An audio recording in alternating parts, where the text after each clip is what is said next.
Okay, thank you, Pierre. I want to go to the Senate floor right now because current Senate Majority Leader Mitch McConnell is now speaking on the Senate floor. Let's listen in. Up to 5 minutes of that time to any senator seeking recognition. Further, I ask unanimous consent that the senators be permitted to insert statements into the record. Is there objection? Without objection, so ordered. Mr. President. Majority Leader. We're debating a step that has never been taken in American history. Whether Congress should overrule the voters and overturn a presidential election. I've served 36 years in the Senate. This will be the most important vote I've ever cast. President Trump claims the election was stolen.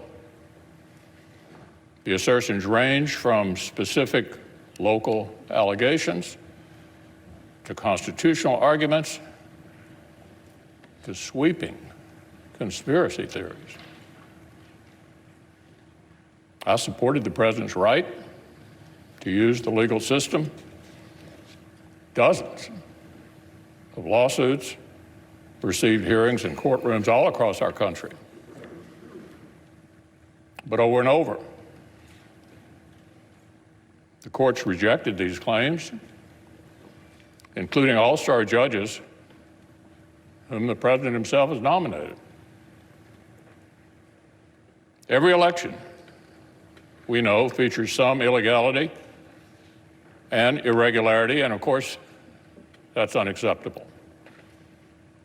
I support strong state-led voting reforms. Last year's bizarre pandemic procedures must not become the new norm.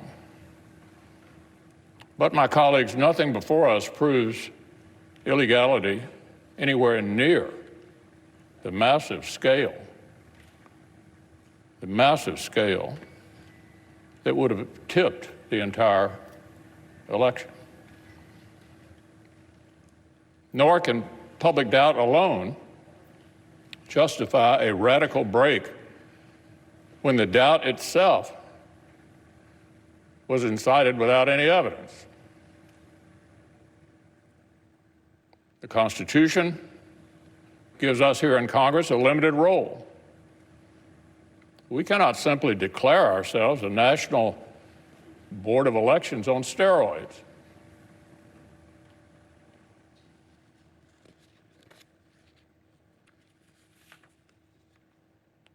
The voters, the courts, and the states have all spoken. They've all spoken. If we overrule them, it would damage our republic forever. This election actually was not unusually close. Just in recent history, 1976, 2000, and 2004 were all closer than this one. The Electoral College margin is almost identical to what it was in 2016. If this election were overturned by mere allegations from the losing side, our democracy would enter a death spiral. We'd never see the whole nation accept an election again. Every 4 years would be a scramble for power at any cost. The Electoral College, which most of us on this side have been defending for years, would cease to exist, leaving many of our states with no real say at all in choosing a president. The effects would go even beyond the elections themselves. Self-government, my colleagues, requires a shared commitment to the truth and a shared respect for the ground rules of our system. We cannot keep drifting apart into two separate tribes with a separate set of facts and separate realities, with nothing in common except our hostility towards each other and mistrust for the few national institutions that we all still share. Every time in the last 30 years that Democrats have lost a presidential race, they've tried a challenge just like this. After 2000, after 2004, after 2016.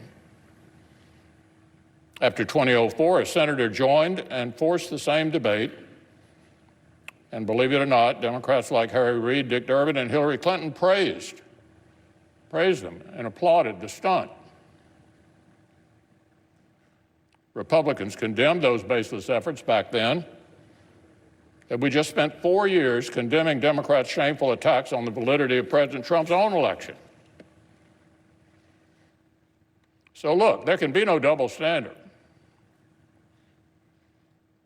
The media that is outraged today spent 4 years aiding and abetting Democrats' attacks on our institutions after they lost. But we must not imitate and escalate what we repudiate. Our duty is to govern for the public good. The United States Senate has a higher calling than an endless spiral of partisan vengeance. Congress will either override the voters, overrule them, the voters, the states, and the courts for the first time ever, or honor the people's decision. We'll either guarantee Democrats' delegitimizing efforts after 2016 become a permanent new routine for both sides,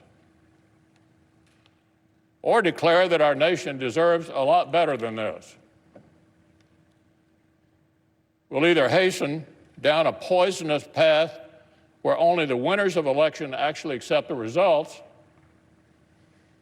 or show we can still muster the patriotic courage that our forebears showed not only in victory but in defeat.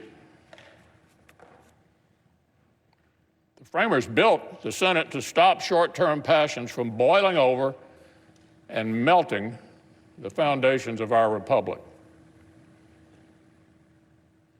So I believe protecting our constitutional order requires respecting the limits of our own power. It would be unfair and wrong to disenfranchise American voters and overrule the courts and the states on this extraordinarily thin basis. And I will not pretend such a vote would be a harmless protest gesture while relying on others to do the right thing. I will vote to respect the people's decision and defend our system of government as we know it.